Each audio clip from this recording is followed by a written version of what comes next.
Hello and welcome back to another episode of the White Sox March to October, and we're getting started right away here in a game against the Angels because, man, the reality is kind of set in that we really don't have much time left to get through a full season and a half like I wanted to. So we gotta pick up the pace a little bit. I turned off the manual scouting for the rest of the season because it really doesn't feel like it matters if we're only planning on playing one more season after this, and I'm hoping without that distraction we can get through a solid chunk of games today, and that's got to start with a 3-inning game against the Angels here where we're tied at 1. Just brought in Tanner Scott. We've got a runner on second. We've got a strand there, and that's out number 2 on 1 pitch. But yeah, for anyone just joining us, we're at a 50-8 record through 58 games of the season. So we're having our best season we've had yet. 123 wins last season, 121 the season before, and we're on pace to do better than that again, as long as we keep winning, obviously.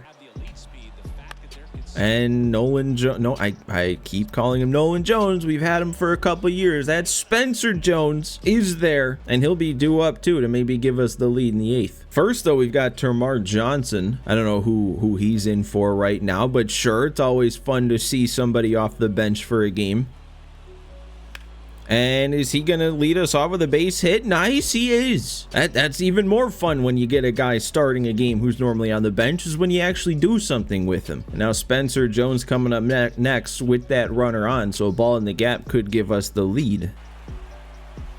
And that's just got to get past him. Okay, I got worried for a second there. I mean, a knuckle curve where that knuckle curve was left, you kind of hope that a big lefty like Spencer Jones does a bit more with it, but we'll take it. Tying run in scoring position now with nobody out, and that knocks Buehler out of the game. So what do we got then? They're bringing in a lefty, Adam Macko. They're bringing him in to face Jordan Lawler too, which is a choice.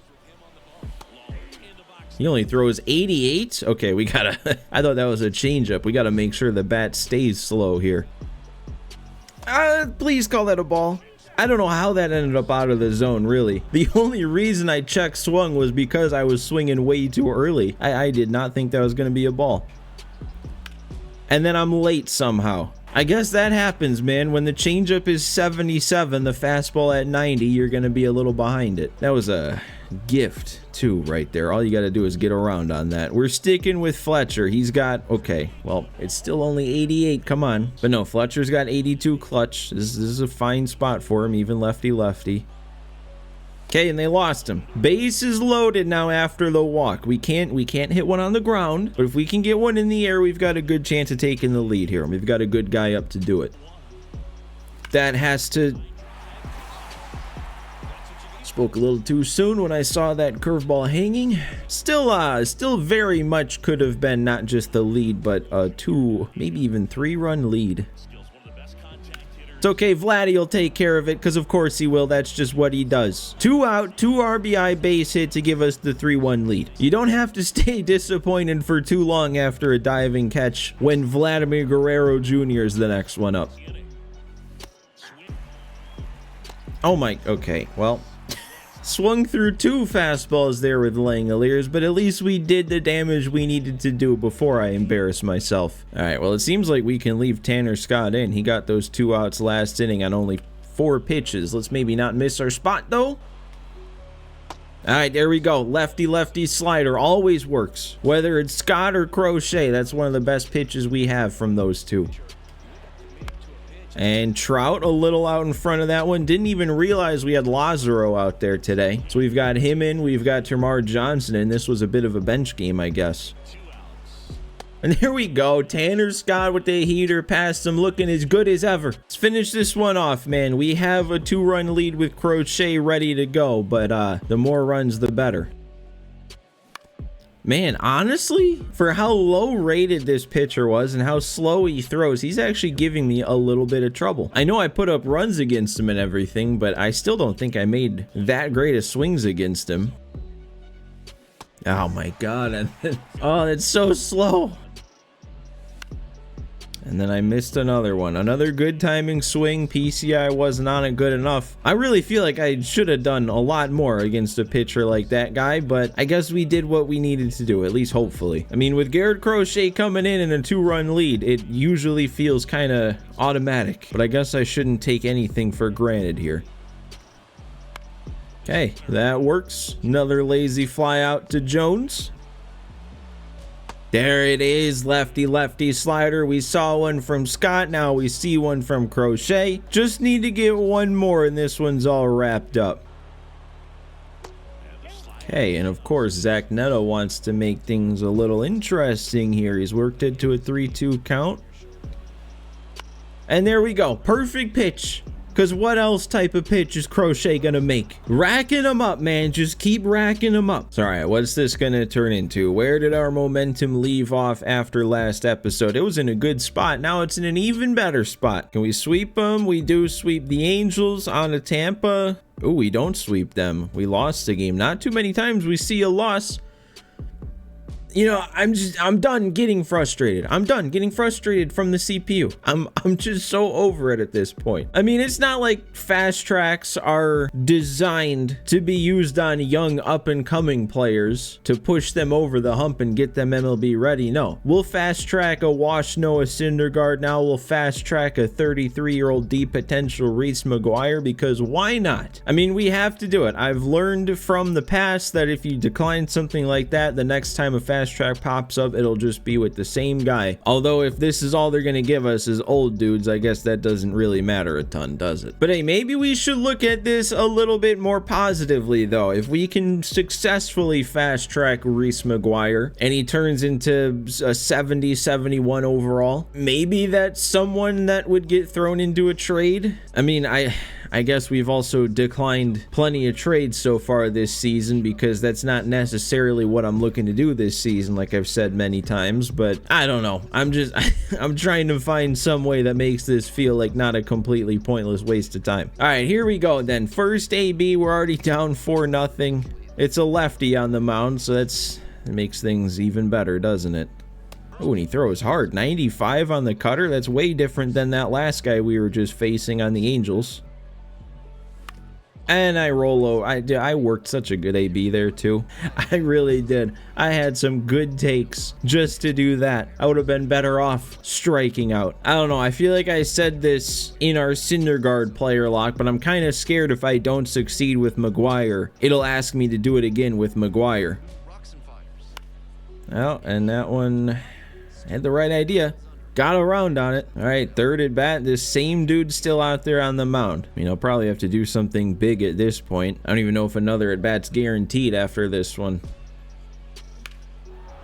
That's something big.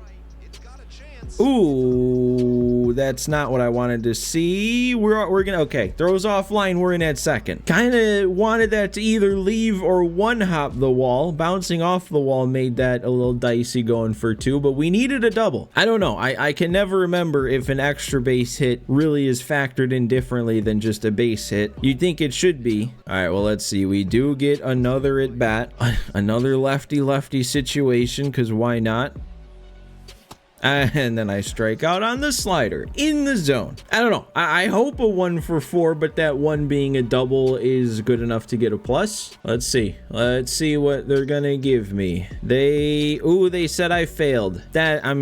I mean, I guess that's fair. We had a strikeout. We had a double play. I don't know. Like I said, I'm done. I'm over getting frustrated by the CPU. So I'm not going to sit here and get frustrated that we didn't get a plus. It was Reese McGuire after all. The worst thing that happens there is a second fast track with Reese McGuire down the line. I mean, I guess the worst thing that happened there was the fact we got a snowball or a snowflake to drop our momentum to neutral here. And it's really going to make us lose? Come on, man. All right, well, now we got to beat the Dodgers for a morale boost. Look at that, man. 55-11. We lost 3 games since starting today's episode. That shouldn't be happening. All right, well, in the interest of speeding through some games, let's speed right into the next one then. We've got a 6-6 tie, top of the 8th. They have the bases loaded. We got to get out of a jam and then score some runs of our own. And it's Davy Garcia freshly into the game. Why would I find myself getting frustrated by the CPU, and I said I wasn't going to do that. I'm just simply questioning why you'd bring in your long reliever in a tie game in a bases loaded situation in the 8th inning. Grant Taylor, though, got hit around a bit, gave up 5, but he still went 7. And then Tanner Scott, apparently with the blown save, not too many times you see him messing things up. Dominic Fletcher has gone deep for the 16th time, and Langoliers has his 6th triple. Spencer Jones still doing crazy things. He's up over a 350 average. I never thought he was going to be that good. I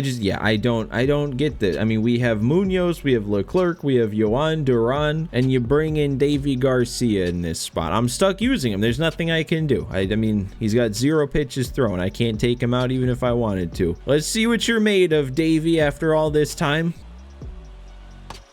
Okay, you're going to help me out by just not swinging the bat, I guess.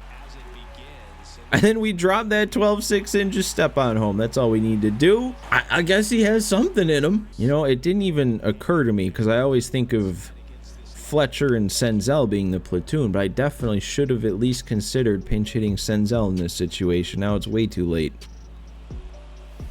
Well, no, that's going foul. Oh, for a second, though.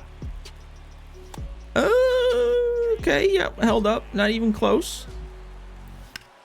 I hate that. Hate that. Apparently, Spencer Jones has an 18-game hitting streak, according to the bottom of the screen there. I believe it. If you're batting 351, I believe it.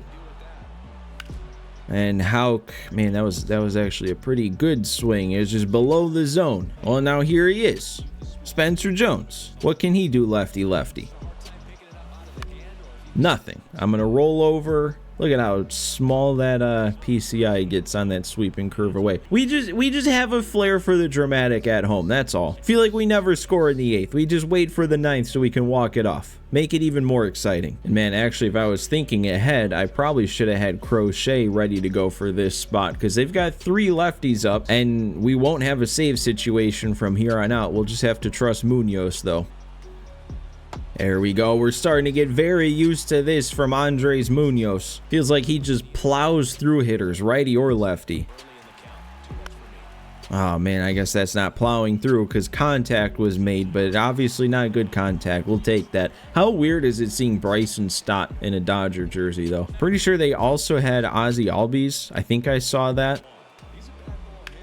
Ooh, well, I guess it could have been worse with James Outman up. I think I saw he's kind of crazy good against righties these days. Oh, but okay. Guess I didn't really realize Shohei was up next when I said it could be worse. Oh, and then let's maybe not throw the fastball right down the pipe against him. Yeah, that's better. That's better. Get him to expand the zone on a slider. All right, we got Lawler, then we've got Fletcher, then we've got Hayes. Oh my God, do I want to pay off a good at bat? It's not the first time that I've worked a count to 3-2 with some very nice takes and then just absolutely done nothing with it. I will bring Senzel in now. If they want to leave their lefty out there 30 pitches deep, I will bring in Nick Senzel. Oh, and he wants to end it. That wasn't even a great swing, and that would have been gone by like 50 feet. Oh my God.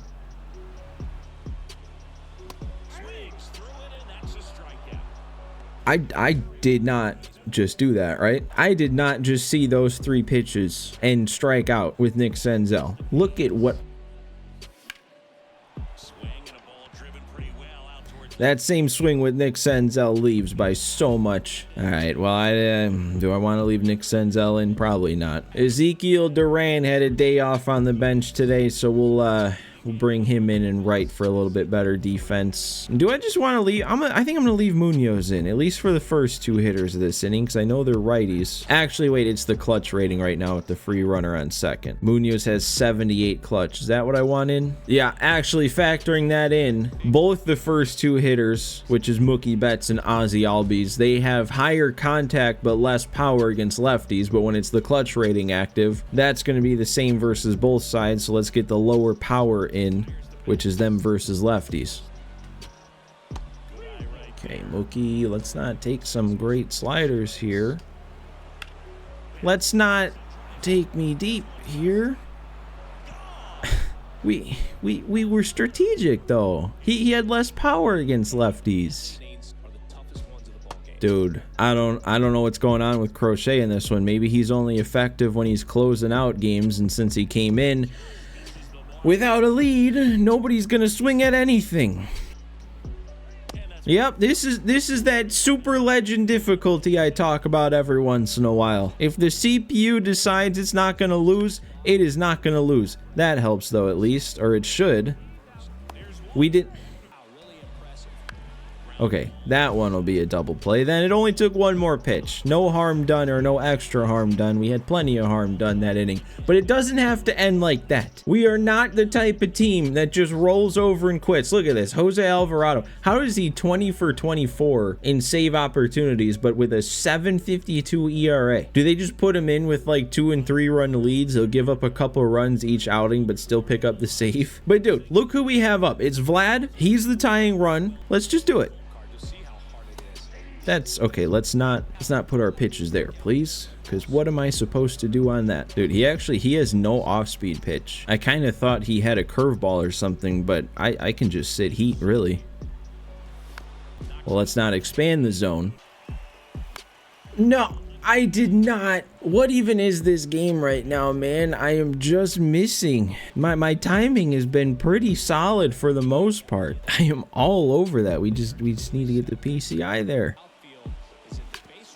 Oh, they're guarding the lines. Off the bat, I thought that was going to be real nice. Oh, that's too bad. Now we got to rely on Lazaro. I don't even know who we'd have off the bench. Mejia, I guess. I mean, less power, but like 20 more clutch. I guess Mejia makes sense. We got to go to Mejia. Okay, that's going to keep us alive for now. That was not the prettiest swing, but sometimes that's what you need. Well, I don't know, man. At this point, I really only have Termarr Johnson on the bench, but he's got like double the speed-ish of Mejia, so bring him in. Could be the difference between scoring on a ball in the gap and getting held up at third. Does mean we're stuck with Montgomery lefty-lefty, though. That's the pitch right there. That's the pitch right there, but the cutter comes in a little bit slower than the rest of his pitches, and that was the difference. Okay, a perfect. It keeps it going at least. Who's next then? Who is it? It's Colin Houck. Man, now he is somebody who doesn't have high clutch. We have Montgomery having to go lefty-lefty without the clutch rating, and then now when it's the guy who has a worse clutch, he's got to be in a clutch spot.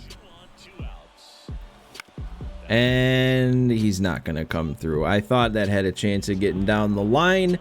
When was the last time I can say that I lost a game? I don't think, at least. Okay, we can't we can't give me that much negative game. I mean, it's kind of crazy, man. Obviously, that's not really going to hurt us in terms of like our spot in the division or our postseason hunt. But in our quest for 130 wins, that one bad game, that one loss right there might ruin it. We might not have a chance at 130 anymore just because of what we're about to see from our negative momentum. And really, I don't think I lost a game that I was in full control of yet this season. Obviously, I swept last postseason, and then who knows how far back from that point you'd have to go to find my last loss. And we have another trade popping up, and look who it is. If I did this, I could let myself get even more confused because I'd have both Nolan and Spencer Jones at the same time. Obviously, though, again, this is another trade that I'm just not going to make because this isn't what I'm trying to do from this point on. I'm not trying to just load up on the best players possible out there. We're trying to get it done with our homegrown guys, and especially Colin Houck, even though he's a lower overall than Jones is. I mean, look at what he does, man. He's batting .336. He's never had a season where he's batted below 300. The power's really seeming to come through this year. And yeah, Nolan Jones